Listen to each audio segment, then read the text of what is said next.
2025년 8월 19일 10시입니다. 오전장 특징주부터 시작을 해서 언급을 좀 해보도록 하겠습니다. 외국인은 오늘 매도세가 이어지고 있는 모습입니다. 기관은 매수세를 출발을 했는데 매도로 전환됐다 다시 매수로 전환되는 모습이었고요. 코스닥 흐름 확인해 보시게 되면 기관 외국인 동반 매도가 진행이 됐는데 지금 보시게 되면 외국인 쪽에서 매수로 전환된 모습을 보여주고 있습니다. 코스피 먼저 체크를 해보도록 하겠습니다. 오늘 조정을 쭉 받았죠. 조정을 받았던 이유는 원전 관련주 때문에 조정이었다라고 보시면 될 것 같은데요. 3155포인트를 이탈을 하게 되면서 3130포인트 때까지 방향이 열려 있었는데 다행히 아랫꼬리를 달면서 반등이 나오고 있는 모습이고요. 현 기준으로 반등은 이전에 고점으로 형성되었던 3180포인트까지는 상승 여력이 있는데 엄밀하게 얘기를 하면 3183포인트라고 생각을 하시면 될 것 같고요. 코스닥 흐름 확인해 보시게 되면 코스닥은 하락을 하고 있는 모습이긴 합니다만 이전에 지지가 나와야 될 곳이 792포인트 3포인트였는데 반등 나온 거죠. 그렇게 되면서 지금은 1차적으로 802포인트에서 804포인트 3포인트 사이까지는 올라올 가능성이 있다라고 생각을 하시면 될 것 같습니다. 종목별로 한번 볼게요. 외국인 쪽에서 매도세가 이어지고 있음에도 불구하고 삼성전자가 반등이 나오고 있는 상황입니다. 장 초반에는 하락을 했다가 반등 나오고 있다라고 보시면 될 것 같고요. 최근에 들어서 코스피 쪽으로 외국인이 계속 매도를 하고 있는 모습 보여주고 있는데 오늘은 기관 쪽에서 방어를 하고 있는 상황입니다. 그 다음에 SK 하이닉스는 강보합의 흐름을 보여주고 있습니다. 역시 외국인 쪽에서는 매도세가 이어지고 있고요. 기관 쪽에서 방어가 일부 나오고 있다라고 보시면 될 것 같고 특징적인 걸 확인을 해보게 되면 아직은 특징적인 게 IT 쪽에서는 보이지는 않고 있고요.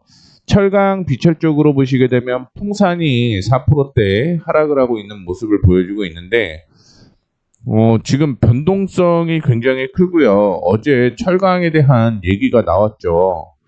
그러다 보니까 풍산 관련된 종목들, 풍산과 철강이 많이 쓰이는 종목은 하향 가능성이 더 있다라고 보고 있습니다. 두산 에너빌리티는 체코 원전이랑 수주를 하게 되면서 미국에 로열티를 제공을 하는데 이 제공이 굉장히 커요. 그러다 보니까 관련된 원전주가 오늘 약세를 보여주고 있는 모습이고요. 아랫꼬리를 달면서 움직이고 있는 모습이긴 합니다. 원전 관련된 기대감이 굉장히 좀 높다 보니까 떨어졌을 때 개인들이 일부 매수한 것으로 확인이 되고 있고 효성중공업이나 LS일렉트릭, HD 현대일렉트릭 역시 변압기 바닥이다라는 인식이 좀 있었나 봅니다. 사실 개인적으로 생각을 하면 바닥이다라고 생각을 하지는 않아요. 조금 더 밀려야 된다라고 보고 있고 미국 50% 관세 품목에 포함되어 있는 종목이기 때문에 한 차례 더 약세가 이어질 가능성이 있다라고 보시면 될 것 같습니다. 지금은 개인적으로는 기술적 반등일 가능성이 높다라고 생각을 하고 있는데 그 이유를 말씀드리자면 앞서 코스피 지수가 지금 거래량이 30% 정도 동반이 되고 있고 코스닥도 35% 동반이 되고 있죠. 만약에 효성중공업, LS일렉트릭, HD 현대일렉트릭이 이게 바닥이다라고 생각을 하게 되면 거래량이 더 붙어줘야 되는데 지금 거래량이 붙는 모습이 아니기 때문에 기술적인 반등일 가능성이 높다라고 볼 수가 있을 것 같습니다. 앞서 언급을 해드렸던 풍산을 포함을 해서 한국항공우주, 하나에어로스페이스, LIG넥스원, 현대로템, 방산주 약세가 이어지고 있는 모습이고 어제 큰 폭으로 품목별 관세에 대한 악재가 있었던 HD 현대건설기계, HD 현대인프라코어 역시 거래량이 동반되면서 반등이 나오는 게 아니잖아요. 그러다 보니까 이 역시 악재가 지속이 될 가능성이 있다고 보시면 될 것 같습니다. 풍산의 경우는 알루미늄에 대한 이슈도 역시 약세가 이어지고 있는 요인 중에 하나다라고 보시면 될 것 같고요. 항공해운 어제 HMM이 상승을 했죠. 2조 규모의 자사주 소각을 하겠다라고 얘기를 하게 되면서 반등이 나왔는데 오늘은 기관과 외국인이 동반 매도가 진행이 되고 있는 모습이고 에너지주 혼조세가 이어지고 있는 모습입니다. 조선 쪽으로 보시게 되면 HJ중공업이 현재 경고 종목이고요. 하나오션도 경고 종목인데 HJ중공업은 경고에 대한 이슈 때문에 조정을 받고 있다라고 보시면 될 것 같고요. 그동안 단기적인 급등이 있었기 때문에 그거 역시 조정을 받을 수 있는 요인 중에 하나다라고 보고 있습니다. 자동차의 경우는 지금 뭐 특별한 이슈는 없어요. 다만 어제 한울시스템 매도 의견이 나왔다라는 걸 확인을 해볼 수가 있을 것 같고 러시아와 우크라이나가 종전을 하게 되면 현대차가 러시아에 남겨놓은 공장을 다시 사올 수 있는 권리가 있거든요. 그게 올해 말까지입니다. 그래서 그게 만약에 이슈가 된다라고 하면 당연히 현대차는 반등 나올 가능성이 있다라고 보고 있습니다. 다만 기관과 외국인은 동반 매도를 하고 있다라는 거 참고해 주시면 좋을 것 같고요. 화학 관련주는 아침에 나왔던 뉴스가 리튬 관련된 얘기가 살짝 나왔습니다. 리튬 가격이 올해 최고가를 돌파를 했다라고 얘기를 하고 있는데 중국 배터리 기업 CATL이 중국 장시성 지안샤오 리튬 광산 채굴을 중단을 하게 되면서 리튬 가격이 급등세를 타고 있고요. 그로 인해서 국내 관련된 리튬 관련주도 역시 상승을 하고 있다라고 보시면 될 것 같습니다. 당분간 이런 리튬 가격의 상승세는 이어질 가능성이 높다라고 생각을 하고 있는 만큼 화학 관련주는 지속적으로 보셔도 괜찮을 것 같다라고 보고 있고요. 미국 쪽에서 태양광 보조금리 살짝 바뀌었죠. 그래서 미국 쪽에서도 태양광 관련주가 급등이 나오는 모습을 보여주었는데 뭐 이에 대한 이슈가 계속 부각이 되고 있는 것으로 확인이 되고 있습니다. 어제 상승으로 인해서 오늘 태양광 관련주 보조금을 받을 가능성이 높아졌기 때문에 반등이 나오는 모습인데 외국인 쪽에서는 매도가 지속이 되고 있다는 걸 확인을 해볼 수가 있을 것 같고요. 지주사는 혼조세가 이어지고 있는 모습입니다. 뭐 특별한 이슈는 없고요. 앞서 보시게 되면 오른쪽에 원전 수익 미 기업 주머니로 그런 얘기가 나왔습니다. 두산 에너빌리티의 약세가 두산의 약세로 이어지는 결과를 가져갔다라고 보시면 될 것 같고요. 통신주는 약세 이어지고 있고요. 카카오페이가 3%대 상승을 하고 있는 모습인데 오늘 특별한 이슈는 없었다라는 거 참고를 해주시면 좋을 것 같고요. 은행 전반적으로 약보합의 움직임을 보여주고 있습니다. 증권사 약세가 이어지고 있는 모습이고요. 보험 쪽도 역시 약세가 이어지고 있는 모습입니다. 건설 보게 되면은 오늘 건설 리포트가 하나가 나왔나 봐요. 그래서 현대건설이나 GS건설, HD 현대산업개발 리포트가 나왔는데 금리에 대한 악재가 계속 있죠. 그리고 우리나라가 GDP가 1에서 0.8로 줄였는데 그 이유는 건설 경기가 좋지 않기 때문입니다. 근데 건설을 계속 키울까? 저는 아니라고 보고 있거든요. 어쨌든 정부에서는 그 건설 가격을 다운시키기 위해서 몇 군데는 오를 수 있겠지만 전반적으로 보게 되면 오를 수 있는 그런 상황은 아니다라고 생각을 하시면 될 것 같고요. 유틸리티는 앞서 언급을 해드렸던 대로 원전 관련된 악재 때문에 한국전력이나 한전기술, 한전 KPS 약세가 이어지고 있다라고 보시면 될 것 같고요. 유통 중에서는 APR이 온라인에서 오프라인에서 온라인으로 유통 채널을 다각화하겠다라고 얘기가 나오게 되면서 매 분기 꾸준한 실적이 나올 것이다. 이런 얘기가 있었어요. 그렇다 보니까 상승을 하고 있는 모습이고 나머지 유통 관련주는 약세가 이어지고 있는 상황입니다.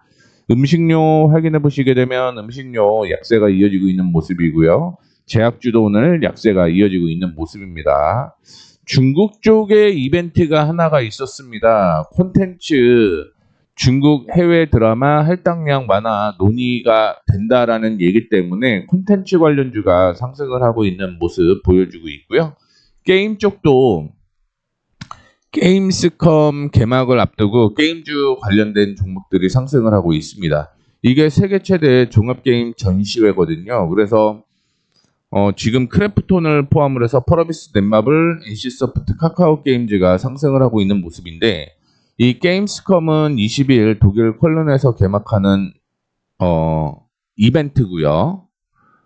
여기에서는 크래프톤과 넷마블 이런 종목들이 아마 부스를 내거나 아니면 여기에서 홍보를 하는 그런 모습을 가질 것이다라는 얘기가 있습니다. 그 때문에 관련된 종목들이 상승을 하고 있는 모습입니다. 반면에 한중 이슈가 있으면 밑에 카지노 관련주가 상승을 해야 되는데 오늘 카지노 관련주는 큰 이슈는 없다라는 거 참고를 해주시면 좋을 것 같고요. 코스닥으로 확인해 보게 되면 머니가 EPS가 상승을 하고 있는 모습입니다. 특별한 이슈는 없고요. 태양광 에너지 이슈가 머니가 EPS의 주가를 올리는 요인 중에 하나다였다라고 보시면 될 것 같습니다. 그쪽으로도 발이 살짝 엮여 있어요. SNS 스택이 4%대 상승을 하고 있는 모습이고 넥스트 칩은 지금 유증 이슈가 있죠. 일반 공모를 추가 상장을 하겠다. 근데 주식 수가 굉장히 많아요. 180만 주입니다. 그러다 보니까 지금 이거 악재가 되고 있는 거죠. 이게 일반 공모가 아니었다라고 하면 그냥 현금을 받아오면 되는데 일반 공모기 때문에 그게 좀 힘든 것 같아요. 자, 그 다음에 제약바이오 확인해 보시게 되면 LNC바이오, 파마리서치 이 두 종목이 상승을 하고 있는 모습이고 ABL바이오가 오늘 약세가 이어지고 있는 모습입니다. 뭐 특별한 이슈는 없었습니다. 그 다음에 강원에너지 아까 리튬 가격 인상에 대한 얘기를 하게 되면서 이슈가 좀 된 거죠. 다만 장비주나 다른 종목보다는 리튬 관련주만 상승을 한다라고 보시면 될 것 같습니다. 게임 엔터는 앞서 언급을 해드렸던 내용과 상이하다라고 생각을 하시면 될 것 같고요. YG 엔터나 SM, JYP, 디어유 오늘 상승을 하고 있는데 중국 이슈겠죠. 자, 쭉쭉 넘어가 보겠습니다. 로봇 약세가 이어지고 있고요. 자동차 약세 이어지고 있습니다. 결제 시스템 소프트웨어 약세 이어지고 있고요. RFHIC 약세가 이어지고 있는 모습인데 실적은 오늘 올해 안 좋아요. 뭐 4분기에 좋아지면 좋아질까? 그 전에는 좋지는 않습니다. 최근에 5G 관련주가 단기 급등이 나오고 쉬어가는 모습이 연출이 되고 있다라고 보시면 될 것 같고요. 화장품 관련주 약세 이어지고 있습니다. 그 다음에 비나텍, 범한퓨얼셀 다 수소 관련주, 연료전지 관련주인데 비나텍이 오늘 약세가 크네요. 주의를 달았죠. 그런데 불구하고 전력 수요가 급증하고 있기 때문에 슈퍼 캐퍼시터가 뜬다라고 얘기가 나왔습니다. 비나텍의 경우 이 슈퍼 캐퍼시터의 중요도가 올라가고 있다. 그래서 중국산을 배제를 하게 되면 비나텍의 수혜가 될 가능성이 있다라는 것 때문에 올라가고 있다라고 보시면 될 것 같습니다. 근데 주가는 하락하고 있죠. 동성 화인텍은 52주 신고가를 기록을 하는 모습이었고요. 라운텍 어제 나왔던 얘기가 150억 규모의 전환사채 발행을 결정을 했다라고 얘기를 했는데 뭐 전환사채 발행을 한다라고 얘기를 하더라도 이게 뭐 제3자이기 때문에 일시적으로 주가가 상승하는 그런 모습을 보여주고 있다는 거 참고해 주시면 좋을 것 같습니다. 계속 확인해 보시게 되면 특별한 종목은 테스가 오늘 리포트가 나오게 되면서 상승을 하고 있는 모습이고요. 세비캡을 포함을 한 리튬 관련주 역시 상승이 이어지고 있는 모습입니다. 바이오 중에서 에이프릴 바이오가 급등에 나왔는데 뭐 특별한 이슈는 없어요. 그 다음에 코스테아 캐몬이 급락에 나오는 모습이었는데 378억 원의 주주 배정 유상증자를 결정을 했다라는 얘기 때문에 급락이 나오고 있다라고 보시면 될 것 같습니다. 펩트론도 오늘 6%대 약세를 보여주고 있는데 미국 관세부가에서 약가에 대한 얘기가 나오잖아요. 그런데 불확실성이 없다라고 얘기는 하고는 있습니다만 차익 실현이 나오고 있다라는 걸 확인을 해볼 수가 있을 것 같고요. 자동차 혼조세가 이어지고 있고 스마트폰 약보합의 움직임입니다. 화장품 및 의류 이게 중국 개방에 대한 이슈가 나오게 되면 당연히 이쪽이 상승을 해야 되는데 상승하지 못하고 있는 모습이고, 특히 의류는 국내 쪽에서 굉장히 좀 힘들게 움직이고 있다라는 거 참고해 주시면 좋을 것 같습니다. 경기가 뭐 불안하다 보니까 옷을 많이 안 사나 봐요. 그것 때문에 국내 의류가 정체되어 있다고 보시면 될 것 같고요. IT 소프트웨어 보시게 되면 그나마 아까 언급을 해드렸던 게임스컴에 대한 이슈 때문에 게임 관련주만 일부 상승을 하고 있는 모습이고요. 친환경 혼조세, 태웅이 오늘 밀리고 있는데 특별한 이슈는 없습니다. 외국인과 기관이 동반 매수를 하고 있음에도 불구하고 약세가 이어지고 있는 모습 보여지고 있고요. 진성TC의 경우는 뭐 결국은 우크라이나와 러시아 이슈라고 생각을 하시면 그게 더 옳지 않을까? 이렇게 보고 있습니다. 그래서 지금 뭐 이슈 됐던 종목들은 다 말씀을 해드렸고요. 오늘 스튜디오 드래곤과 큐브 엔터 몇 개 종목은 차트를 통해서 보도록 하겠습니다. 제 눈에 띈 거는 넷마블. 근데 흐름은 아니에요. 넥슨 게임즈도 오늘 상승을 하고 있는 모습인데, 전 저항을 돌파를 시도를 하다가 지금 눌려있기 때문에 여기에서는 조금 애매합니다. 근데 흐름은 괜찮아지고 있습니다. 그 다음에 TYM이 오늘 눈에 살짝 띄는데 이전에 저항으로 형성되었던 가격 부근이 돌파 시도를 하다가 눌렸기 때문에 이것까지 돌파를 하게 되면 그때는 이슈가 될 가능성이 높다라고 보고 있고요. 오늘 나온 뉴스가 필리핀 정부의 트럭터 650대 추가 공급 누적 350억 규모 이슈가 있었기 때문에 상승을 하고 있습니다. RF 시스템즈 특별한 이슈는 없고요. HD 현대에너지 솔루션의 경우는 미국의 세액 공제 지침 완화에 대한 얘기 때문에 오늘 태양광주 강세를 보여주고 있죠. 오파스넷, 스튜디오 드래곤, 코아시아. 코아시아의 경우는 최근에 와이어 하네스 고성장을 하고 있다는 것 때문에 최근에 급등을 했다라고 보시면 될 것 같고요. 이것도 역시 그냥 기관 외국인이 매수를 하게 되면서 주가를 끌어올리는 모습인데 실적은 잘 모르겠습니다. 스튜디오 드래곤이